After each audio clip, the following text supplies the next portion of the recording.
Illustration number 1,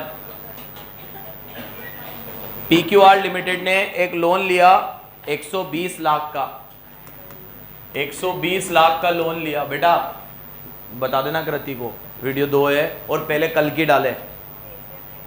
हाँ कल का भेज दिया ना।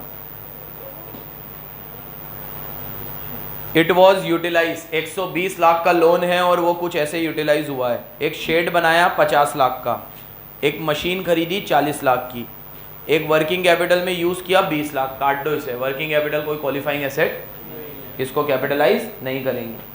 प्लीज सामने देखते रहना। और एडवांस परचेज ऑफ ट्रक, मतलब कोई ट्रक खरीदा उसके लिए एडवांस दिया, ये भी कोई क्वालिफाइंग एसेट नहीं है। क्यों नहीं है? क्योंकि ट्रक तो बन के रेडी ही था, हमने एडवांस दिया है। ट्रक बनाने में टाइम लगा होगा क्या? और मशीन भी बन के रेडी होगी, टाइम तो सिर्फ शेड बनाने में लगा होगा मेरे हिसाब से। तो इन 4 चीजों में से क्वालिफाइंग एसेट क्या है? शेड। पहले ये देखना, एस का मूल भाव मत भूल जाना, बस लग जाओ बोरोइंग कॉस्ट को कैपिटलाइज करने में। बोरोइंग कॉस्ट कैपिटलाइज होगी जब वो चीज क्या होगी? Qualifying asset. और क्वालिफाइंग एसेट वो होती है जिसको बनाने में, अब इसको कोई बनाने में मैंने टाइम लिया है क्या? ये तो रेडी फॉर यूज था। तो इसके अंदर जो भी लोन लिया मैंने, इसको, इसमें जो भी मैंने लोन लिया उसे कैपिटलाइज, उस इंटरेस्ट को कैपिटलाइज। भूल मत जाना, मूल सिद्धांत से हट मत जाना। अब आ गया हो, कंस्ट्रक्शन मार्च में कंप्लीट हुआ, इन्होंने 30 अप्रैल की बातें हो गए, 12 महीने एक तरीके से, 11 महीने हुए वैसे तो, लेकिन कोई 12 महीने जरूरी नहीं है पूरे ही लगे, क्योंकि 12 महीने से लॉन्गर पीरियड और शॉर्टर पीरियड को भी सब्सटेंशियल मान। डिलीवरी ट्रक की अभी तक रिसीव नहीं हुई और टोटल इंटरेस्ट बैंक ने 18 लाख का लिया है। अब तुम मेरी बात सुनो, लोन था 120 लाख का और जो टोटल इंटरेस्ट हमने दिया वो दिया कितने का? 18 लाख। इसमें क्वालिफाइंग एसेट मेरे हिसाब से सिर्फ क्या है? शेड है। तो जो इंटरेस्ट में कैपिटलाइज करूंगा, जिसे मैं बोरोइंग कॉस्ट मानूंगा, वो कितनी है? 18 का ब्याज अगर 120 पे था तो 50 पे कितना होगा? हाँ, तो इसके लिए लिखोगे this interest should be capitalize, और बाकी बचा हुआ इंटरेस्ट शुड बी, और जो इंटरेस्ट रेवेन्यू माना जाएगा वो कितना होगा? 18 माइनस 7.5, 11, 10.5। देख लो, यही करेगा, गलत थोड़ी पढ़ाऊंगा। एक इसमें ना एक नोट और डाल के आना, वर्किंग कैपिटल तो क्लियर कट है, ट्रक भी क्लियर कट है।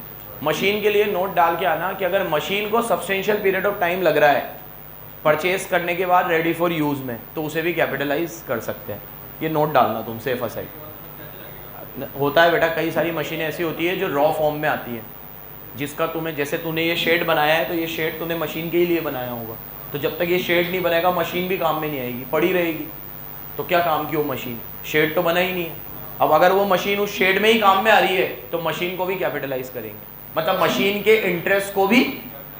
तुम शॉर्ट में लिख लो, पूरा कहाँ लिखने बैठ गए, बस इतना लिख लो कि एक नोट डाल के आना, if machine is also a qualifying asset it should, the interest should be capitalize. और ये हर क्वेश्चन में डालना तुम, हर क्वेश्चन में याद रखना बराबर। नेक्स्ट, सेकेंड, हमने एक नई बिल्डिंग का कंस्ट्रक्शन शुरू किया 1 जनवरी को और it obtain a 1 lakh special loan. Underline कर लो, हमने एक स्पेशल लोन लिया है भाई। क्या लिया है? Illustration number 2। एक हमने बिल्डिंग का कंस्ट्रक्शन शुरू किया है 1 जनवरी को, बिल्डिंग कंस्ट्रक्शन हमने किया है 1 जनवरी, और एक स्पेसिफिक लोन लिया है हमने, कितने का? जो हमने इस बिल्डिंग के लिए ही लिया है, फॉर बिल्डिंग। किसके लिए लिया है? और डेट देखो, स्पेसिफिक लोन कब लिया है? वो भी 1 जनवरी, और कंस्ट्रक्शन भी कब शुरू किया है? 1 जनवरी। नेक्स्ट, और इस पर 10% रेट है, तो इसकी इंटरेस्ट की रेट कितनी है? 10%। नेक्स्ट,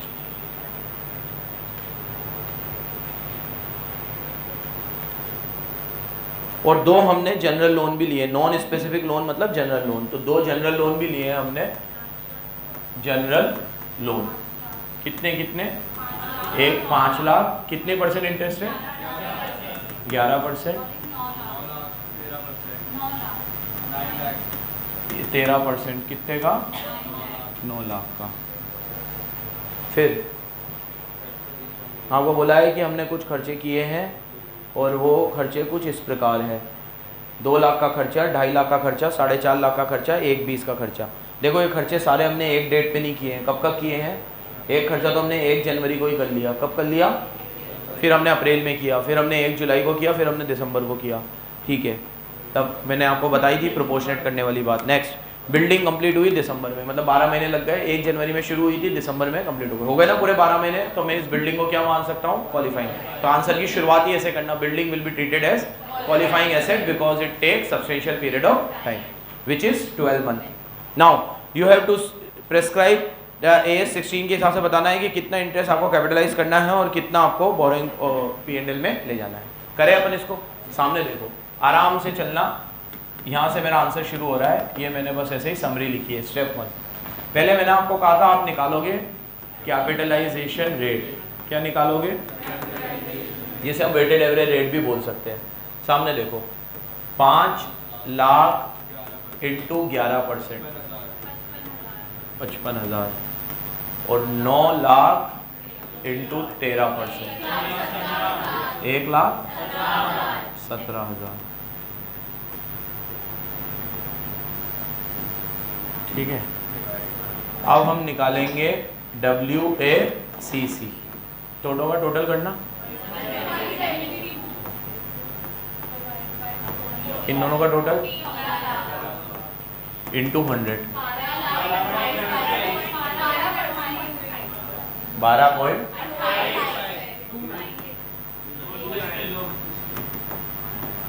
एग्जैक्ट यही आ रही है क्या?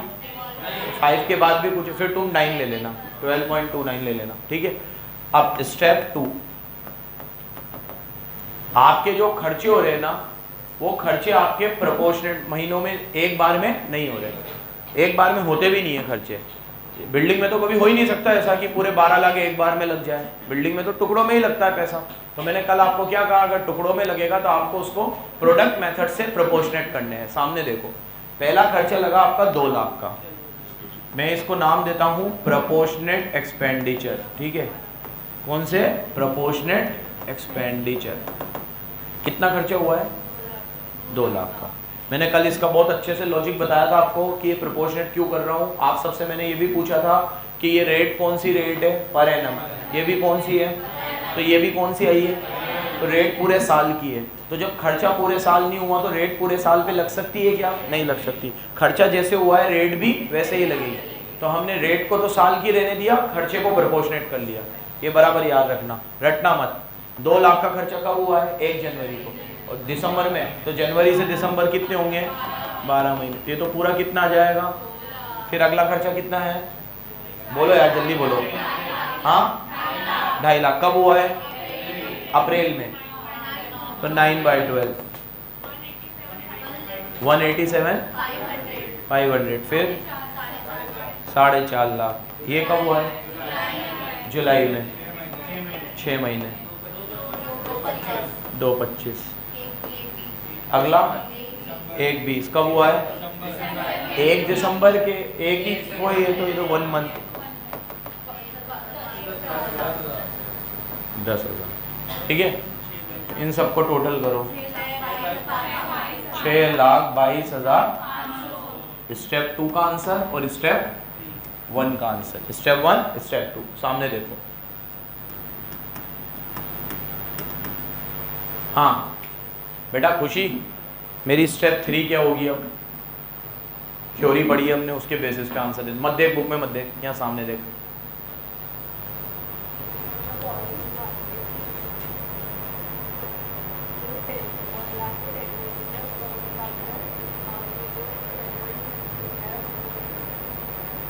ढंग से बोल।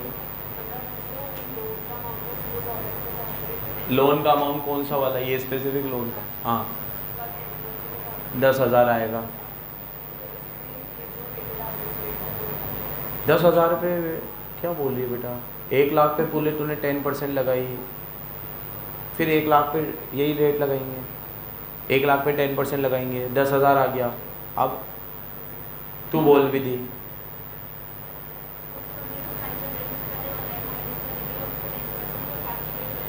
वेरी गुड, बस ये कल बताया था।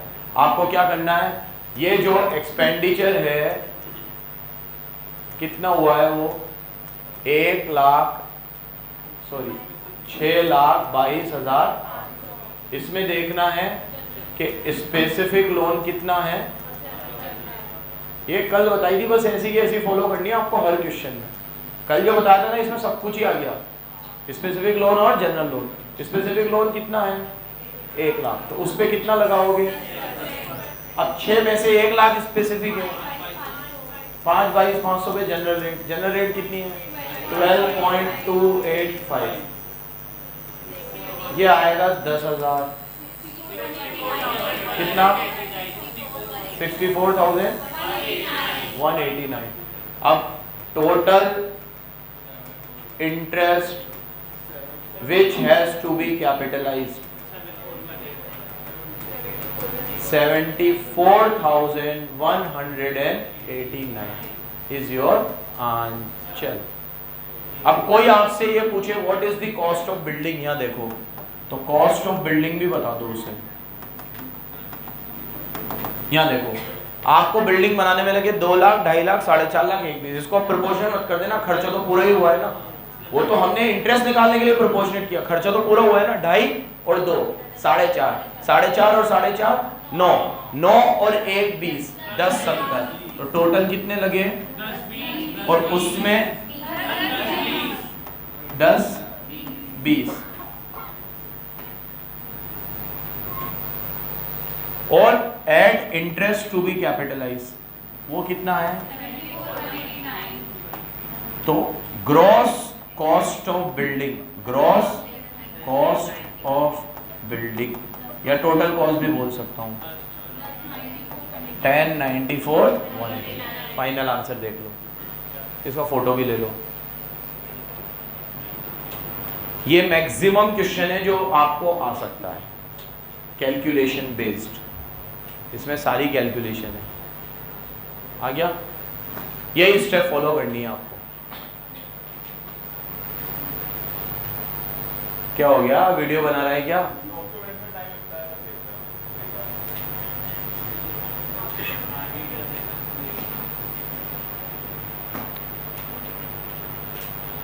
नेक्स्ट, खुशी समझ में आया? Next illustration number 3। एक कंपनी ने एक टर्म लोन लिया है 580 लाख का, एक लोन लिया है कितने का 580 लाख का, और इसके लिए इन्होंने मशीन को रिनोवेट कराया है, मॉडर्नाइज कराया है। अंडरलाइन कर लो, मशीन एक्वायर करी है मॉडर्नाइजेशन में, और कंप्लीट होगा मॉडर्नाइजेशन मार्च तक, जिसमें 406 लाख लगेंगे। कितने लगेंगे, अंडरलाइन कर लो। और 58 लाख हमने सप्लायर को दिया है कोई एडिशनल एसेट खरीदने को। 406 और 58 प्लस करो, 406 और 58 464, और 116 लाख वर्किंग कैपिटल, ये भी प्लस करो, हो गया 580। लोन भी हमने 580 का ही लिया है। नीचे accountant is on dilemma, accountant को समझ में नहीं आ रहा है how to account for total interest, हमें इंटरेस्ट का क्या करें, निकाले इसको डिलेमा में से कि रहने दे। तो लोन तो इतना है और टोटल इंटरेस्ट कितना है 52.52 है ना, अरे 52.2। तो ये डिलेमा में है कि इंटरेस्ट का क्या करें, निकाल दे उसको डिलेमा में से। यहाँ देखो, इसको बोलो चिलकुट, जो 52 का ब्याज है उसमें से जो मशीन का ब्याज है, क्योंकि उसे तो रिनोवेशन में टाइम लगेगा, उसे तो कैपिटलाइज कर, और जो एक अदर एसेट इसने खरीदी है उसके लिए डिप्लोमेटिक आंसर देना। अगर उसे वो मशीन भी उसमें ही काम में आ रही है तो उसे भी कैपिटलाइज करो, नहीं तो उसे रेवेन्यू में डालो। और वर्किंग कैपिटल में कोई दो आंसर मत दे, वर्किंग कैपिटल तो हमेशा P&L में जाएगा, उसका ब्याज। तो ये ब्याज के 3 फाड़ कर लो। यहाँ देखो 52.2 divide by 580 multiply by 406, 52.2 divide by 580 multiply by 58, और 52.2 डिवाइड बाय 580 मल्टीप्लाई बाय 116। ये लिया है हमने प्लांट एंड मशीनरी के लिए।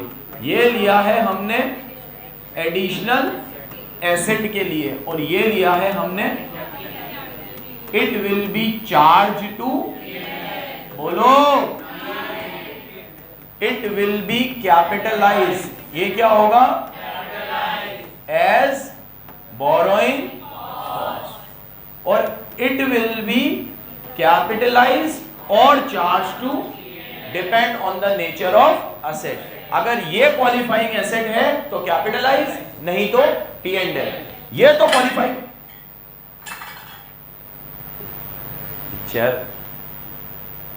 ये तो क्वालिफाइंग एसेट है ही सही, ये तो क्वालिफाइंग एसेट, ये क्वालिफाइंग एसेट है, ये नॉट और मे बी, और ये नॉट, कोई दिक्कत, देख लो ये आंसर होगा।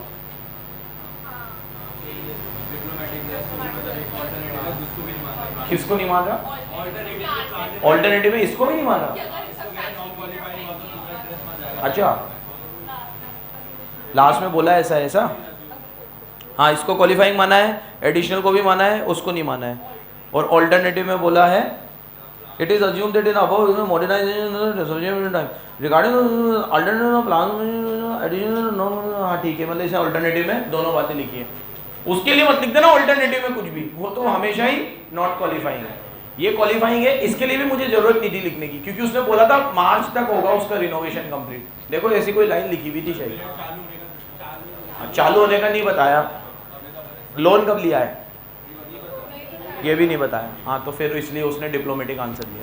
ठीक है, समझ में आ गया ना इसमें कैसे आंसर है, क्वेश्चन कैसे आएंगे, सारे इसी पे आएंगे, क्वालिफाइंग एसेट है कि नहीं।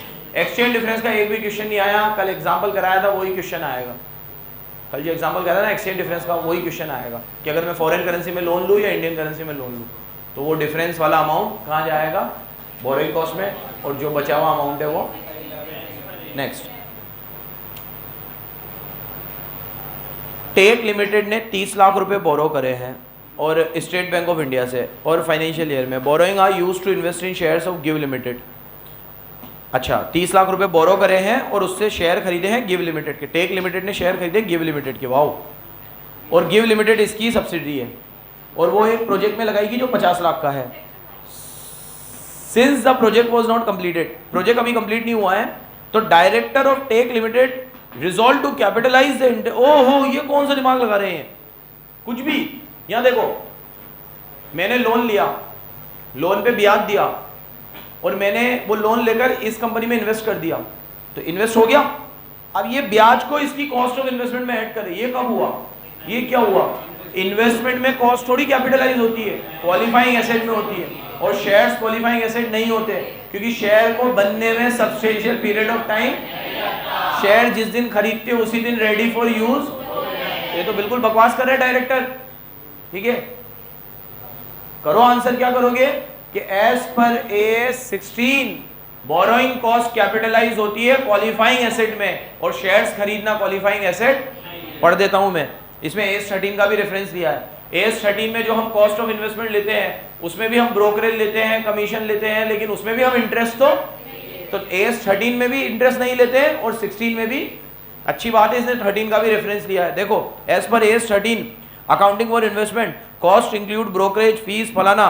इन this case Tech Limited borrowed fund for purchasing shares and it is can not be called as acquisition charges. तो ये AS13 में नहीं आएगा। Now as per AS16 qualifying asset वो होती है जिसको बनने में सब्सटेंशियल पीरियड ऑफ टाइम लगता है। Underline, since shares are ready for use at the time of sale, shares तो हमेशा ही रेडी फॉर यूज होते हैं, तो it can not be considered as qualifying asset, therefore the director can not capitalise the borrowing cost, rather as per AS11 nor as per AS13 and neither as per AS16। Director का condition बिल्कुल ही wrong है, समझ गए। Unsold देखो इसके,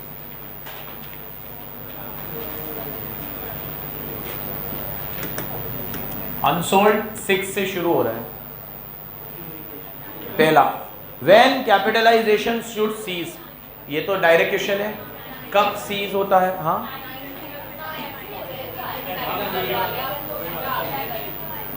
अच्छा practical 9 से पढ़ रहा हूं बस, कुछ है क्या।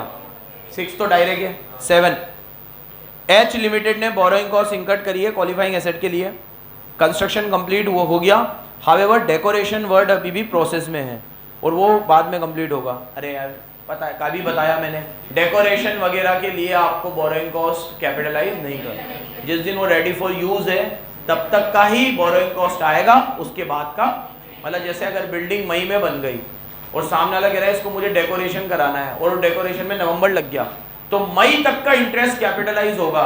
मई के बाद का जो इंटरेस्ट है जून, जुलाई, अगस्त, सितंबर, अक्टूबर ये कैपिटलाइज नहीं, सिर्फ कहां तक का होगा, मई तक का। समझ गए बराबर? आगे देखो 8th क्या हो गया, खुशी क्यों रो रही है तू? फिर होल्ड हो रहा है, बंद करूं क्या? क्या वीडियो नहीं है ऐसी? इसको सब की फिक्र है, इसको अम्मा को।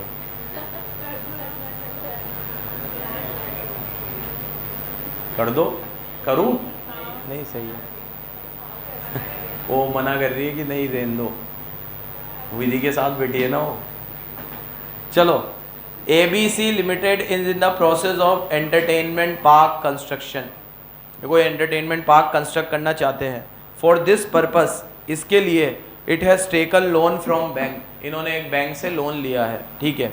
Said park consist of several rights, बहुत सारी राइट्स है इसमें और फैसिलिटीज़ है। Now 3/4 of the park has been constructed, 3/4 construct हो गया और ओपन फॉर पब्लिक, पब्लिक के लिए ओपन है। While construction of the remaining part is continuing, और बाकी का पार्ट का कंस्ट्रक्शन अभी चल रहा है। Whether the capitalisation should continue for the whole park, क्या सारे पार्क के लिए कंस्ट्रक्शन चालू है? 3/4 का जो कंस्ट्रक्शन कंप्लीट हो चुका है उसकी बोरोइंग कॉस्ट सीज हो जाएगी और बाकियों के लिए बोरोइंग कॉस्ट कैपिटलाइजेशन चालू रहेगा। वेरी गुड, ये भी हो जाता आराम से, चालू रहेगा ना। 3/4 तो कंप्लीट हो गया ना, तो 3/4 का बोरोइंग कॉस्ट सीज हो जाएगा। बोलो 3/4 का बोरोइंग कॉस्ट सीज हो जाएगा क्योंकि उसका कंस्ट्रक्शन। अगला देखो 9th, 1 अप्रैल को अमेजिंग कंस्ट्रक्शन ने 32 करोड़ का लोन लिया है। 32 करोड़ का नीचे बाइफर्केशन दे रखा है, इनका टोटल करो तो 25 और 3 28 और 2 30, फिर 50 लाख 50 लाख 1 करोड़ 31 और 1 करोड़ टेक्निकल नो हाउ, हो गया 32। मतलब इन्होंने 32 करोड़ कहाँ हो रहा टोटल, वो तो इंटरेस्ट है। नीचे देखो ना, वो 32 करोड़ फ्री में मिलेगा क्या? वो 32 करोड़ का तो क्या है, लोन है, और उसके ऊपर इंटरेस्ट कितना है, 80 लाख। ठीक है, बहुत कम है यार, 10% भी नहीं है, 10% छोड़ो 5% भी नहीं है। 32 करोड़ का 5% भी 1 करोड़ 60 लाख होता है, और ये तो 80 लाख ही है। मतलब मात्र 2.5% ब्याज पे इनको पैसा मिल गया यार। कौन दे रहा है ऐसा? सिद्धार्थ, ठीक है, 2.5% ब्याज पे इनको क्या मिल गया, लोन मिल गया। 32 करोड़ के लोन पे कितना मात्र ब्याज देना है, अठन्नी चवन्नी देनी है बस, 80 लाख। अब हाँ, मिलता नहीं है ना, बट मुझे फ्री में तो दिला देता। अब मेरे को है ना एक बात का जवाब देते जाओ, हो गया है क्वेश्चन, खत्म है क्वेश्चन में। बस ये बताना है 80 लाख में से कितना कैपिटलाइज करेंगे। अभी सब में यही बता रहे हैं, और क्या बता रहे हैं? या देखो, अब 80 लाख में से ये 32 करोड़ में जितना क्वालिफाइंग एसेट पे खर्च हुआ है वो कैपिटलाइज होगा, बाकी का मुझे जवाब देते जाना क्वालिफाइंग एसेट है कि नहीं। ऊपर से शुरू कर रहा हूँ। 25 करोड़ लगाया मैंने construction of a sea link, एक सी लिंक, वो बांद्रा वर्ली वाली जो 2 सिटीज को जोड़ेगी, अभी बनी है ना, पुणे और मुंबई की, शानदार अटल सेतु जिसे कहते हैं। ठीक है, जाना है यार, एक बार तुम्हारा कोर्स कंप्लीट कराऊं, फिर देख के आऊं उसको भी सही बना है नहीं बना। वहां तो मैं जाऊंगा, तुम्हें थोड़ी लेके जाना है। पिकनिक आज डिसाइड कर लो कहाँ जाना है, बहुत टाइम निकल गया है, जल्दी से पढ़ा दे दो, क्वेश्चन कंप्लीट करो। भैया इन लोगों ने बोला है हम जगह निकाल के लाएंगे, इनकी वजह से जो मेरा पूरा तय हो चुकी है। तूने और अपूर्ण ने नहीं बोला, तो मेरे हिसाब से ले जाऊंगा, नाटक मत करना। ठीक है, और कहाँ चलेंगे? जो यहाँ कोटा में कुछ है वहाँ चले, और चंबल रिवर फ्रंट में, हाँ एक जगह पे दिखा देंगे। ऑक्सीजन पार्क चले, फिर चंबल गार्डन चले। मैं तो बहुत टाइम से नहीं गया। देखा है तुमने चंबल गार्डन?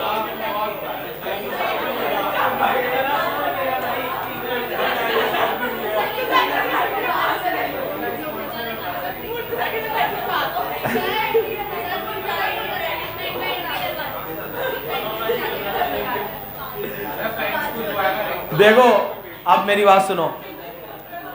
अरे ओ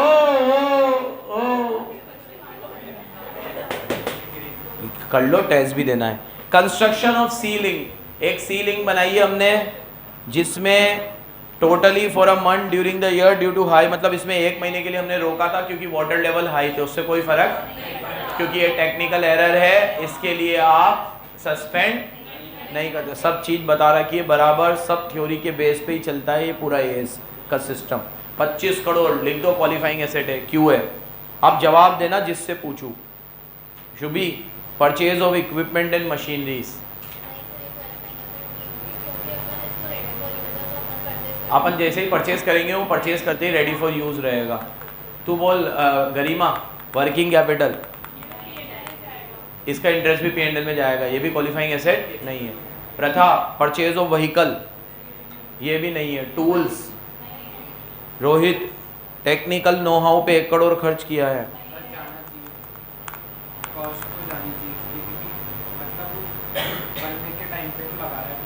क्या तू उठ पटांग बात कर रहा है भाई? कॉस्ट तो सारी ही जाएगी, कॉस्ट की बात नहीं कर रहा, उस पे इंटरेस्ट हाँ जाएगा नहीं जाएगा। टेक्निकल नो हाउ तो हाथों हाथ मिल जाते हैं, इसमें रेडी फॉर यूज में कोई टाइम। और अगर ये बोलता है एप्लीकेशन लगाइए कुछ है तो अलग बात थी। तो वर्ड क्या यूज कर रहा है? परचेज, मतलब इसने टेक्निकल नो हाउ खरीद लिए, तो ये पैसा भी कैपिटलाइज नहीं होगा। एक बात कान खोल के सुन लो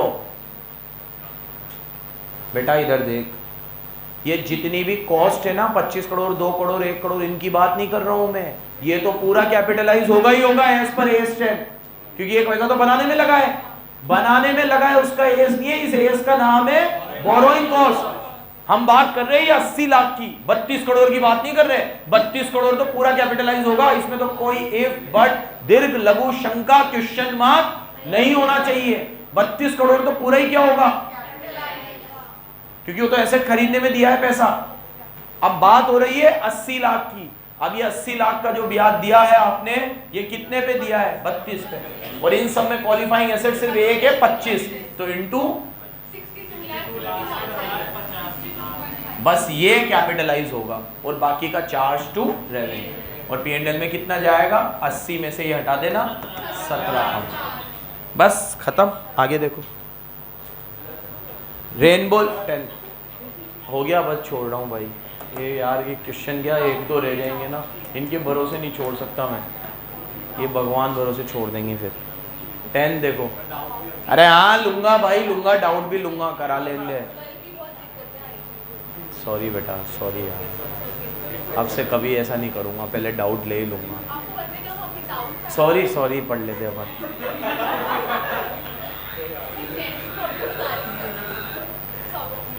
तो वो वीडियो में आ जाता है ना भाई। क्वेश्चन नंबर 10, रेनबो लिमिटेड ने एक अमाउंट बोरो किया है 150 करोड़ का, जिसमें ये लोग कोई बॉयलर खरीदेंगे, construction of boiler at 11% per annum. Now the plant is expected to complete in 4 years, 4 साल लगेंगे इसको। Weighted average cost of capital इनकी 13% है। And the amount of Rainbow limited, accountant of Rainbow limited capitalise 19.5 crore for the accounting period. इन्होंने 19.5 crore capitalise कर लिया।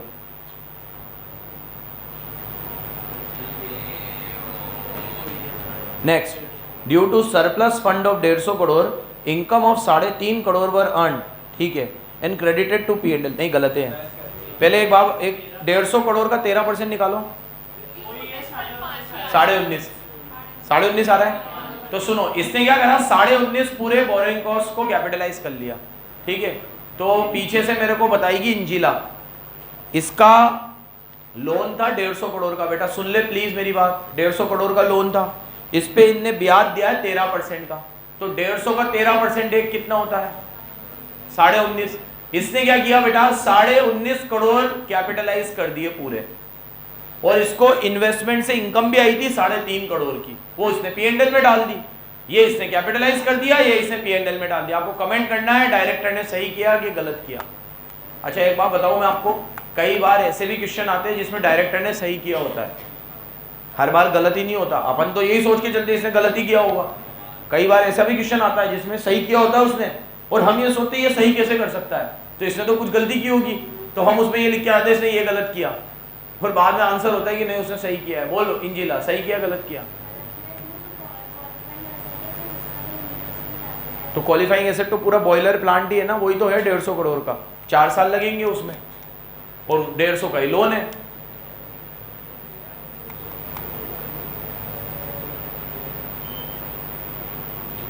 आप इसमें बस एक सवाल कर सकते हो कि इसने जो लोन लिया है वो 11% पे लिया है और वेटेड एवरेज कॉस्ट 13 है, तो 13 लगाऊं कि 11 लगाऊं? इसमें स्पेसिफिक लोन है क्या? बोलो। इसने बोला Rainbow limited borrow amount of 150 crore for construction of boiler plant at the rate 11%, plant is expected to complete in 4 year, since the weighted average cost is 13% per annum, the accountant of Rainbow capitalise. बिल्कुल सही किया है, बस एक गलती हो गई है। सुनो 11 नहीं लेंगे 13 ही लेंगे। अभी रोहित पूछ रहा था वही तरह का तो सवाल है ये, आपने लिया 11 में, लेकिन ये बॉयलर तो 4 साल में बनेगा, तो आपने 1 साल में इंटरेस्ट दिया, दूसरे में दिया, तीसरे में दिया, चौथे में दिया, तो उसका जो वेटेड एवरेज आया वो 13 आया, तो 13 से ही तो लेंगे, फिर हम लोग क्यों वेटेड एवरेज करते हैं, तो 13 से ही लेंगे। तो 150 का 13% हुआ 19.5, लेकिन इसने एक गलती क्या कर दी, इसको 3.5 करोड़ इनकम से भी आए थे, तो कल पढ़ाया था वो क्रिकेट का एग्जाम्पल दिया था, तो जो आपको एडिशनल इनकम आती है वो बोरोइंग कॉस्ट में से लेस हो, आपको 19.5 में से 3.5 हटाने थे और 16 करोड़ कैपिटलाइज करने थे, इसने पूरे 19.5 कर दिए। एक बार पढ़ लो इसका आंसर, फिर 11 ले, एक ही साल हो, फिर ये देता भी नहीं, फिर वेटेड एवरेज आता किसका? ठीक है,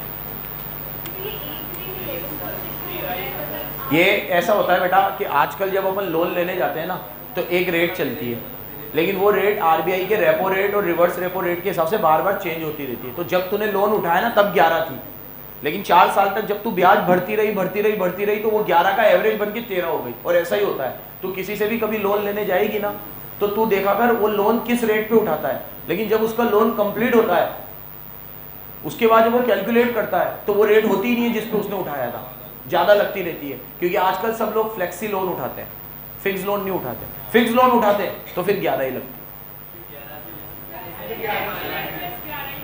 नहीं 13 से लेंगे। क्या बोला इसने? फिर वेटेड एवरेज क्यों किया है हमने? 1 मिनट रुक जाओ, पढ़ लेने दो। कौन सा क्वेश्चन है? 10 Para 10 to the extent that fund are borrowed specifically for obtaining qualifying asset, the amount of borrowing cost capitalized on this should be determined the actual borrowing cost, ठीक है, लेस एनी इनकम, ये तो ऊपर provision लिख रहा है। उसके बाद बोला है capitalisation should be the weighted average cost, लिख तो रहा है ये, capitalisation rate should be the weighted average cost for the borrowing that are outstanding during the period other than the borrowing which are specifically, the treatment would be actual interest 150 का 11। अरे लेकिन बेटा इसने इसकी लैंग्वेज से, पहली बात तो इसने स्पेसिफिक लोन लिखा नहीं है, ऐसा बोला है इसने कि rainbow limited borrowed a loan of 150 crore का लोन लिया फॉर कंस्ट्रक्शन ऑफ बॉयलर। अभी इसे मान दे तो कि आपने 150 करोड़ का लोन लिया for, thank you, for construction of boiler, तो मैं मान लूं कि चलो ये 150 करोड़ इसने सिर्फ बॉयलर के कंस्ट्रक्शन में लगा एट दी रेट 11% की रेट। फिर बोला प्लांट इज एक्सपेक्टेड, और ये प्लांट जो कंप्लीट होगा और 4 साल में होगा, since the weighted average cost, इसकी जो वेटेड एवरेज कॉस्ट लगेगी वो 13% लगेगी, तो रेनबो लिमिटेड ने 19.5 करोड़ कैपिटलाइज किए हैं। अब इससे ये पता नहीं चल रहा है कि भैया ये 11 और 13 में क्या डिफरेंस है। मेरे हिसाब से जो 11 और 13 का डिफरेंस है, जो मैं अभी ये पलक को समझा रहा था कि आप जब कोई लोन लेके आते हो ना तो आप फ्लेक्सी लोन्स लेते हो, आज रेट 11 है, 4 साल में जब आप इंटरेस्ट भरोगे तो सिर्फ आपको 11 से नहीं भरना। अगर आपने फ्लेक्सी लोन लिया है तो क्या होता है कि अगर आरबीआई ने रेपो रेट बढ़ा दी तो आपका लोन का इंटरेस्ट रेट बढ़ जाएगा, रेपो रेट कम कर दी लोन का इंटरेस्ट रेट कम हो जाएगा। घर वर खरीदते ना घर वर, तो उसमें लोन का रेट फिक्स रहता है। बिजनेस के जो लोन है वो फ्लेक्सिबल होते हैं, चेंज होते रहते हैं, ठीक है। घर वर में फिक्स रहते हैं। तो इसने पहले 11 दिए, फिर कभी 12 दिए होंगे, कभी 15 भी दिया होगा, कभी 11 भी दिया होगा।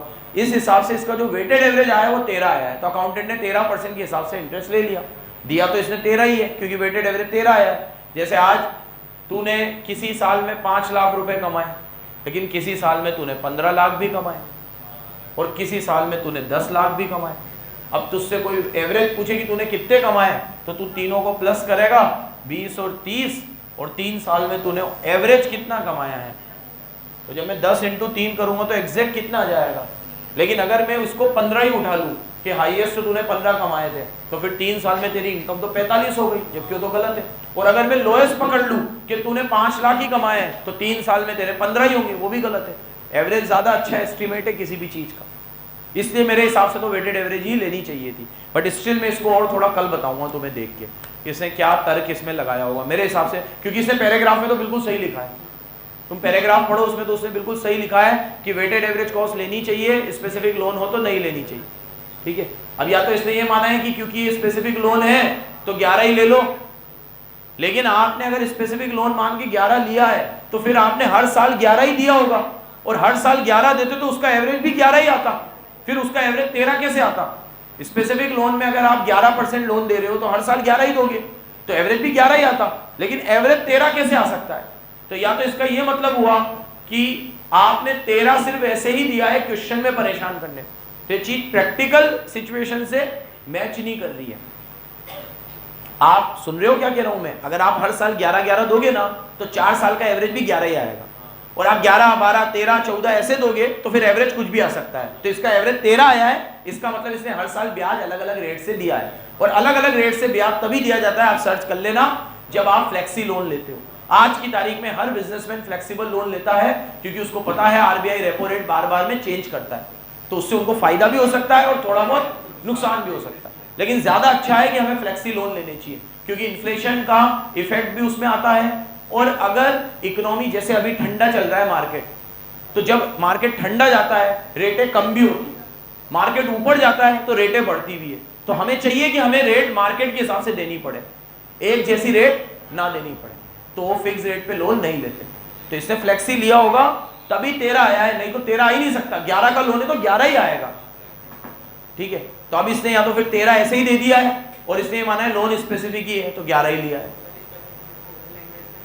मैं तो बोल रहा हूँ ना, लैंग्वेज के हिसाब से स्पेसिफिक है, तो फिर वेटेड एवरेज 13 कैसे आएगा, ये कह रहा हूँ ना मैं। तू 11% ही लोन देगा तो 11 ही आएगा, वेटेड एवरेज 13 कैसे आएगा फिर। मैं और थोड़ा देख लूंगा कल। लास्ट क्वेश्चन देख लो जल्दी से। हरीश कंस्ट्रक्शन कंपनी एक ब्रिज बना रही है, एक बिल्डिंग प्रोजेक्ट है जो 4 फेज में बनेगा। ये वही SBUT टाइप है, 4 फेज में बनेगा। इसका फेज 1 और फेज 2 सून स्टार्ट हो जाएगा, अंडरलाइन कर लो। बिल्डिंग में तो बहुत सारे साल लगेंगे, बट उसका फेज 1 और 2 क्या हो जाएगा, जल्दी स्टार्ट हो जाएगा। जैसे हमारा वो प्रोजेक्ट है, उसका फेज 1 और फेज 2 अभी स्टार्ट हो गया, 3 भी कुछ बिल्डिंगें बन गई, लोग वहाँ घर पे रहने भी चले गए, वहाँ पे कुछ फ्लैट्स बिक भी गए, कुछ हो गया। हाँ मैंने कहा लेंगे यार, अभी यहाँ कोटा में नहीं ले पा रहे, वहाँ मुंबई में कहा लेंगे। चलो अब फेज 1 और फेज 2, फेज 3, फेज 4, 4 फेज में इनका जो खर्चा लगेगा वो लगेगा 10, 30, 25, 30। ये तो कैश का, और जो बिल्डिंग परचेज करी है उसका, तो हमें तो क्या मतलब कैश या बिल्डिंग पर, टोटल खर्चे से मतलब है 34, 64, 55 और 68 ऐसे खर्चा लगेगा।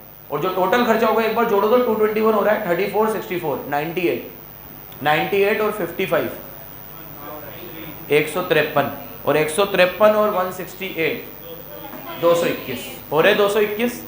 अब ये 221 के लिए आपने जो लोन लिया है टेकन एट दी रेट 15%। आपने 221 में से लोन पूरा नहीं लिया, लोन आपने 200 करोड़ का लिया है। कितने का लिया है, और उस पर ब्याज 15% है। कितना ब्याज है, अब नीचे मैं तुम लोगों से पूछूंगा ये क्वेश्चन, बराबर सुन लेना।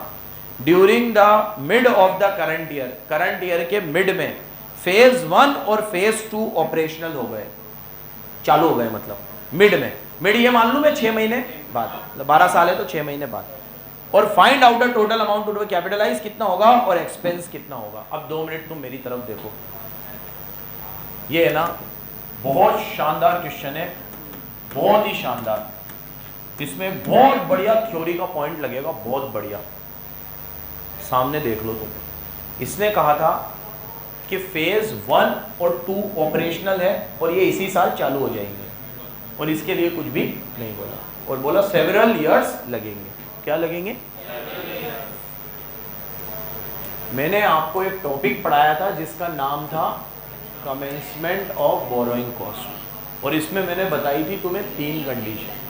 नंबर 1 एक्सपेंडिचर इंकर्ड हो गया हो, नंबर 2 बोरोइंग कॉस्ट इंकर्ड हो गई हो, नंबर 3 एक्टिविटीज हो गई हो, अब इन प्रोग्रेस हो, मतलब चालू हो गई हो सारी ये। और मैंने ये भी कहा था तीनों एक साथ होनी चाहिए, ये और ये तो सेवरल इयर्स तक चलेंगे, तो इनकी तो सिर्फ कॉस्ट दे रखी है, ये अभी एक्टिविटी स्टार्ट, और इनका जो एक्सपेंडिचर है वो भी अभी इंकर्ड नहीं हुआ है, इनकी बोरोइंग कॉस्ट भी अभी इंकर्ड, मतलब भले बोरोइंग कॉस्ट इंकर्ड हो गई हो लेकिन उनके एक्सपेंडिचर इंकर्ड, तीनों कंडीशन पूरी नहीं हुई, तो इसका और इसका जो इंटरेस्ट है वो बोरोइंग कॉस्ट में नहीं आएगा और वो P&L में जाएगा। किस में जाएगा? थ्योरी का पॉइंट लगेगा।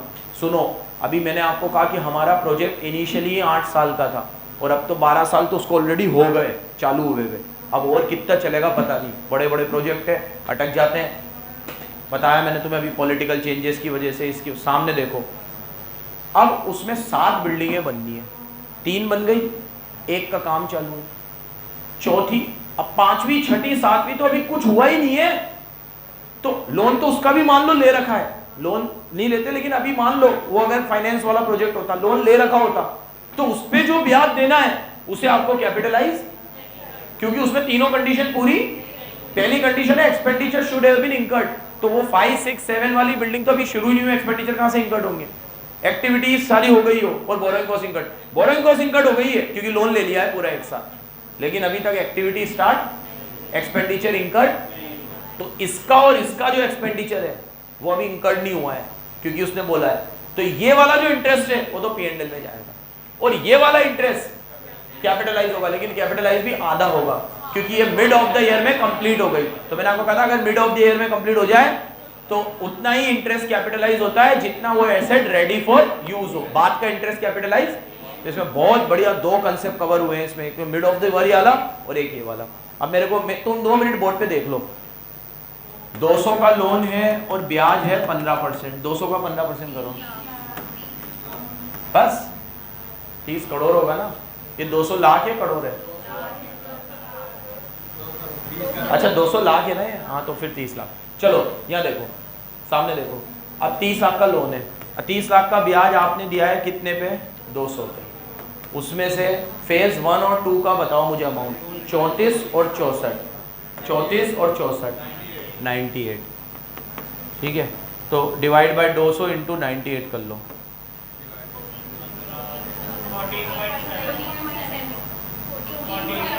टोटल। नहीं 1 मिनट रुको, नहीं 1 मिनट रुको, हाँ खर्चे तो पूरे आएंगे। खर्चे कितने थे? 221, क्योंकि आपने वो इंटरेस्ट 30 लाख का दिया है, लेकिन वो खर्चे तो आपने पूरे ही लोगे ना। आपने आपके टोटल फेज में 4 फेज के खर्चे कितने हो रहे हैं? 221, 221 इंटू 98 करो, 13.30। अब इसमें से आधा कैपिटलाइज होगा और आधा रेवेन्यू में जाएगा, हाफ हाफ कर लो इसको। 6 पॉइंट ये कैपिटलाइज होगा और 6.65 रेवेन्यू है।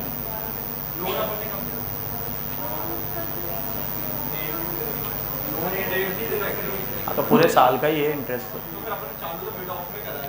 पागल है क्या? मिड ऑफ में तो हमारी बिल्डिंग बनके तैयार हो गई, तो जब तक बिल्डिंग बनके तैयार हो जाती है उसके बाद के इंटरेस्ट को कैपिटलाइज नहीं करते, तो आधे को कैपिटलाइज किया, बिल्डिंग बनी तब तक का। हाँ हाँ, कि लिखा तो है P&L में ले जाएंगे, आधा कैपिटलाइज होगा और आधा किस में ले जाएंगे? P&L में। और अब इन दोनों का जो इंटरेस्ट है वो रिमेनिंग बचेगा। अब वो कैसे बचेगा, देखो 30 lakh divide by 221 multiply by 98 इधर ले लेता, बाकी दोनों फेज का खर्चा बताओ 55 और 68 123 रिमेनिंग ही बचेगा। तो ये कितना आया 16.69 7 ले लो आप। क्यों 7 ले लो, क्योंकि आपने यहाँ 13.3 लिया था। यहाँ देखो ये था 13.3, ये है 16.7, दोनों को जोड़ोगे 30 हो जाएगा। अब ये पूरा P&L में जाएगा। क्यों P&L में गया, क्योंकि फेज 3 और फेज 4 का भी कुछ भी चालू, इससे ये पूरा किस में जाएगा P&L। इसमें आप बोरोइंग कॉस्ट को कमेंस नहीं कर सकते, क्योंकि बोरोइंग कॉस्ट कमेंस कब से होती है, जब 3 कंडीशन पूरी हो। Expenditure should have been incurred, borrowing cost should have been incurred, all activities have been in progress, और हो चुकी हो, मतलब आर टू बी मेड। पढ़ो एक बार, पहले तो इसने पूरी लिखी है रामायण, उसके बाद नीचे का पढ़ रहा हूं मैं बस। Since phase 1 and 2 have been operational in the mid of the year, half of the interest 665, आपका भी यही आ रहा था 13.30, आपका एग्जैक्ट थोड़ी आ रहा था, पॉइंट में ही आ रहा था ना 13.30, तो ये आ रहा होगा आपका 13,30,317। उसके इसने आधे करें 6.65, ये तो ये कह रहा है कि कैपिटलाइज होगा, और बाकी का 6.65 कहाँ जाएगा P&L में। और जो फेज 3 और 4 का है, ये देखो फेज 3 और 4 का कितना आएगा 16.7, ये पूरा किस में जाएगा, ये P&L में जाएगा। ये देखो वो लिखा भी है, no part of this expense should be charge और expense of during the year since the work on these has not been yet completed, अभी तक इनका काम कंप्लीट नहीं हुआ। ठीक है, इंपॉर्टेंट मार्क कर लो, बहुत बढ़िया क्वेश्चन था। चलो धन्यवाद, बंद कर दे भाई, जल्दी कर यार, लाओ डाउट